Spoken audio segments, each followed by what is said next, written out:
소비를 줄이는 건 불행할까? 그리고 소비사회에 던지는 작은 질문. 소비 단식 일기. 프롤로그. 카드값이 500만 원이라니? 카드 한도의 90%를 초과했다는 문자가 왔다. 벌써? 한도는 500만 원, 90%라 함은 내가 450만 원을 긁었다는 뜻이다. 이용 내역을 확인하려다 그냥 카드 앱을 지워버리고 말았다. 모르겠다. 누워서 모바일 북클럽에 접속했다. 재테크 분야를 클릭했다. 한 책이 눈에 들어왔다. 나는 빚을 다 갚았다 지은이는 애나뉴얼 존스. 이 얼마나 강렬한 제목인가. 작가는 잘못된 소비 습관으로 인해 일을 해도 빚을 다 갚지 못했으나 1년간 소비 단식이라는 자신만의 방법을 통해 빚을 청산하고 새로운 직업까지 가지게 되었다고 한다. 소비 단식이 뭐지? 소비 단식이란 말 그대로 소비를 중단하는 것이다. 1년 정도 기간을 정해서 꼭 필요한 것 외에는 일절 돈을 쓰지 않는 것. 나에게는 소비 단식이 필요했구나. 2020년 2월 20일 소비 단식은 이렇게 갑자기 시작되었다. 소비 단식을 시작하다. 결심과 원칙 세우기. 소비 사회를 거슬러 오르는 한 마리 연어처럼 미니멀 라이프를 살고 싶었다. 하지만 그렇게 살지 못했다. 나의 과소비의 역사는 길고도 길다. 가족에게 피해도 많이 끼쳤다. 지출을 줄여보려고 늘 다짐했다. 하지만 매달 스타벅스 충전액은 30만 원이 넘고 매장에서 눈이 뒤집혀 사들인 옷은 태그도 떼지 않은 채 옷장에 처박혀 있다. 이번 달 카드값만 생각하면 기분이 아득해진다. 월급은 이미 사라진 지 오래. 어떻게 해야 할까? 그래, 그냥 아무것도 사지 말자. 2020년 2월 20일 시작. 2021년 2월 19일로 종료. 1년간의 무소비 생활에 도전한다. 그래도 정말 아무것도 사지 않고 살 수는 없기 때문에 몇 가지 원칙을 정했다. 하나, 나 자신만을 위한 소비는 하지 않는다. 가족에게 필요한 것은 산다. 둘, 생필품은 산다. 단 정말 다 쓰고 하나도 남지 않았을 때 딱 하나만 산다. 누군가를 만날 때는 쓴다. 넷, 절대 포기하지 않는다. 반소비주의. 이 물건은 정말 내가 원하는 것일까? 얼마 전부터 우연히 비누 하나로만 씻기 시작했다. 의외로 충분했다. 그러자 내가 사용하는 물건들은 정말 꼭 필요해서 산 것인가? 라는 의문이 들었다. 나는 언제부터 누구의 영향을 받아 어떤 방법으로 인해 이 많은 것들이 필요하다고 느끼게 된 것일까? 과연 지금껏 내가 필요하다고 생각한 것이 온전한 내 생각이었을까? 이렇게 보니 주변의 모든 물건들이 생경하게 느껴졌다. 신발장만 봐도 그렇다. 왜 많은 신발들이 필요하다고 느낀 걸까? 그 외에도 똑같은 기능을 하는 물건이 주변에 가득하다. 반소비주의 소비 사회의 흐름에 의문을 가진 사람들의 생각이자 운동이다. 반소비주의는 물건, 물질을 계속해서 사고 소비하는 소비주의에 반대하며 광고가 소비주의에 아주 큰 영향을 미친다고 여긴다. 우리 주변의 광고들은 인간의 행복과 상품을 강하게 연결한다. 이 제품을 쓰면 더 행복해질 것이라고 약속한다. 익명성이 너무도 강한 세상인지라 타인을 만나면 결국 겉으로 보이는 것으로 판단하게 된다. 이러한 세상에서 보이는 것, 소유한 것, 내가 사는 곳은 하나의 정체성이 되어버렸다. 이 흐름은 정말 올바른 것일까? 당장 정답을 알 수 없지만 나는 소비하지 않음으로써, 즉 소비 단식을 통해 나만의 방법을 찾아보려 한다. 나를 발견하다. 옷 사지 않기. 종이 인형 오리기에서 파워포인트까지. 어릴 때부터 옷에 관심이 많았다. 지금도 아침마다 뭘 입을지 고민하는 것이 스트레스다. 소비 단식 기간에는 꼭 필요한 속옷이나 양말 이외에는 사지 말자고 다짐했기에 아침마다 옷을 고르는 스트레스를 줄일 방법이 필요했다. 공리 끝에 짜는 방법이 파워포인트 프로그램을 활용하는 것이었다. 인터넷에서 내가 가진 옷 혹은 그와 비슷한 옷 사진을 구하거나 직접 찍고 파워포인트로 사진을 불러와 이리저리 조합하기 시작했다. 이렇게 오리고 저렇게 붙여가며 7개에서 8개 정도의 착장을 만들었다. 이렇게 하니 아침마다 차오르던 스트레스가 확연히 줄어들었다. 새 옷을 사고 싶은 욕망에 시달리는 일도 없어졌다. 옷을 사지 않으려면 옷이 많아야 하는 게 아니라 적당히 있어야 했다. 오히려 가진 옷을 정리하는 과정이 필요하다. 그래야 내게 필요한 옷이 보이고 관리가 된다. 너무 많은 선택지는 오히려 선택을 어렵게 한다는 간단한 진리를 몸소 깨닫게 되었다. 쇼핑의 중독에서 벗어나기. 내일 당장 쿠팡이 오지 않아도 괜찮아. 아침에 문을 열면 택배 상자가 산더미처럼 쌓여 있었다. 아빠는 진지하게 내가 쇼핑 중독 아니냐고 엄마에게 조심스레 물었다고 한다. 나는 하루에도 몇 번씩 쇼핑 앱들을 열어서 쉴 새 없이 무언가를 주문하곤 했다. 사람 많고 시끄러운 곳에 가는 게 너무 힘들어서 마트를 피하다 보니 쇼핑 앱을 주로 사용하게 됐는데 그 편리함과 속도에 점차 중독되어 갔다. 특별히 필요한 게 없어도 밤에 누워서 뭔가 살 게 없나 하고 앱을 뒤적였고 장바구니에 담은 것은 바로 결제했다. 소비 단식을 시작한 뒤에도 이런 쇼핑 앱 사용을 줄이는 건 참 어려웠다. 그러나 쇼핑 앱 이용이 줄어든 계기는 아주 단순하다. 가까운 슈퍼나 시장에 방문해 필요한 물건만 구입하기 시작한 것이다.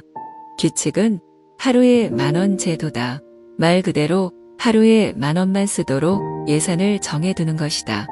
일주일 내내 쓰지 않으면 주말에 70,000원 어치의 장을 볼 수 있다. 작은 슈퍼는 아이와 함께 가기 때문에 내가 들 수 있을 만큼만 사지 않으면 집으로 돌아올 수 없다. 쇼핑 앱 사용이 점차 줄어들기 시작했다. 나는 스스로에게 계속 되뇌었다. 내일 당장 없다고 죽는 건 없다. 조금씩 변화가 생기고 있다. 이마트의 VIP 회원에서 일반 회원으로, 네이버 쇼핑에서는 일반 회원으로 강등되었고 쿠팡 와우 월회비 결제를 취소했다. 마켓컬리 회원 등급도 낮아졌다. 나는 자유로워지고 있다. 6개월 중간 정산.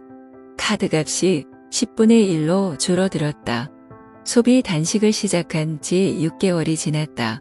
결론부터 말하자면 카드값은 처음 500만 원에서 10분의 1로 빚 총액은 690만 원 정도 줄었다. 이제 내 카드값은 할부금만 남았다. 아마 3개월에서 4개월 안에 이 카드값도 정리될 것 같다. 나는 더 이상 신용카드를 쓰지 않는다. 신용카드는 엄마가 인터넷으로 무언가를 구입해달라고 할 때만 사용하고 그때도 돈을 받아서 즉시 결제를 한다. 이제 예상 가능한 만큼의 카드값을 받게 되었고 예산을 정해 생활할 수 있다. 소비 단식을 이어온 지난 6개월간을 돌이켜보면 끊임없는 번뇌와 고난의 연속이었다. 왜 이렇게 돈을 많이 쓰는지 매 순간 깊이 고민하고 반성하지 않으면 결국 끊어지지 않는 소비의 굴레, 그 굴레를 벗어나기 위한 처절한 몸부림이었다. 남은 6개월의 소비 단식 기간에는 자리 잡힌 부분을 더 채화해 빚을 줄이는데 총력을 다할 예정이다. 1년이 되는 날 모든 대출을 0원으로 만드는 것이 목표다. 소비 사회를 벗어나다. 감사일기. 5개의 충전기를 바라보며 케냐 집에 일을 도와주는 현지인 제니퍼가 남는 휴대폰 충전기가 있으면 하나 줄 수 있냐고 물었다. 찾아보니 충전기가 무려 5개나 나왔다. 집을 돌아보며 내가 어떤 물건들을 가지고 있는지 노트에 적어 내려가기 시작했다. 다 적을 수도 없을 정도로 나는 이미 많은 것을 가지고 있었다. 그날 이후 감사일기를 쓰기 시작했다. 그날 감사한 일 3개를 적었다. 거창하지 않아도 좋았다. 매일 쓰지는 못해도 일주일에 2-3번 정도는 꼭 썼다. 소비 단식을 하며 내가 얼마나 많은 것을 가지고 있는지 깨닫는 것은 무척 중요하다. 자족을 위해서는 감사가 있어야 한다. 처음에는 물질적인 것들을 많이 썼다. 하지만 계속 쓰다 보니 점차 물질이 아닌 것에서 의미를 찾게 되었다. 오늘은 비가 와서 감사했고 읽은 책의 어떤 문장이 감동적이어서 감사했다. 물질 외에 감사하는 비중이 늘어나니 내 삶이 이미 많은 것들로 차 있다는 사실이 가까이 느껴졌다. 이 감사의 마음을 잊어버리면 서서히 소비가 늘어나고 공허해진다. 그리고 결국 돌아가는데 오랜 시간이 걸리는 실수를 하게 된다. 내가 그랬다. 그렇기에 소비 단식에 도전하려는 사람에게는 감사 일기를 꾸준히 써보기를 권하고 싶다. 경제적 자유. 대출이 영원이 되던 날. 빚으로 받은 대출까지 모두 상환했다. 더 이상 카드값이 나오지 않는다. 매달 갚아야 할 돈도 없다. 빚은 생긴 뒤 곧장 갚지 않으면 순식간에 늘어난다. 마치 다이어트와 같다. 즉, 그대로 방치하면 새로 붙은 살이 내 몸의 일부가 되고 원래 몸무게로 돌아가려면 오래 걸린다. 경제적 자유란 재정적인 부분에서 내 삶을 선택하고 통제할 수 있음을 의미한다. 나에게 경제적 자유는 무엇일까? 나는 돈에 구애받지 않고 하고 싶은 일을 하고 싶다.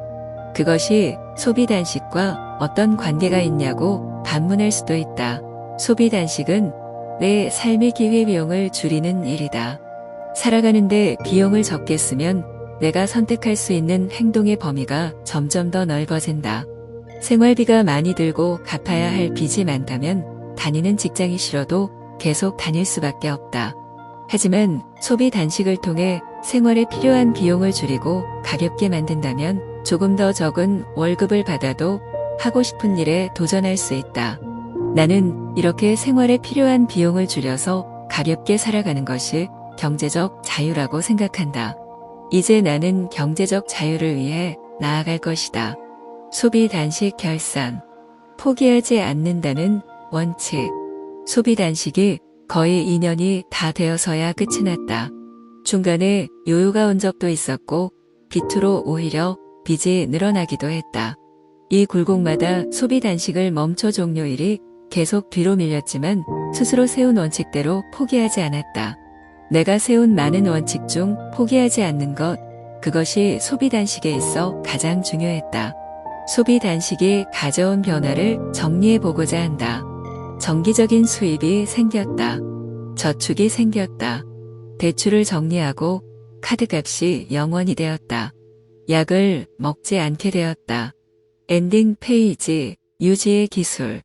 작은 성취 만들기. 소소하지만 확실하게.